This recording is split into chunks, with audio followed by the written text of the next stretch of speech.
اگر کوئی مرد اپنی شرمگاہ کا صرف جزوی حصہ جو سر حشفہ سے کم ہو داخل کرے تو اس صورت میں غسل واجب نہیں ہوتا۔ اسی طرح اگر کوئی شخص اپنی شرمگاہ کو کسی عورت یا مرد کے ناف میں داخل کرے اور انزال نہ ہو تو بھی غسل فرض نہیں ہوگا۔ اگر کوئی شخص خواب میں احتلام کا مشاہدہ کرے اور لذت بھی محسوس کرے مگر بیدار ہونے کے بعد کپڑوں یا بدن پر کسی قسم کی تری یا اثر ظاہر نہ ہو تو ایسی حالات میں بھی غسل لازم نہیں ہوگا۔ مزید برآں اگر کوئی عورت اپنی شرمگاہ میں انگلی داخل کرے یا کسی طبی ضرورت کے تحت ڈاکٹر ایسا کرے اور اس عمل کے دوران کسی قسم کی شہوت پیدا نہ ہو تو محض انگلی داخل کرنے سے غسل واجب نہیں ہوتا۔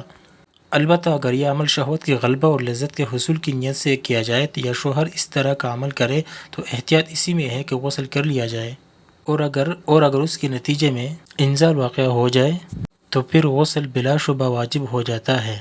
اسی طرح کے خوبصورت ویڈیوز کے لیے اس چینل کو سبسکرائب کریں۔ یہ بالکل مستند مسائل ہے۔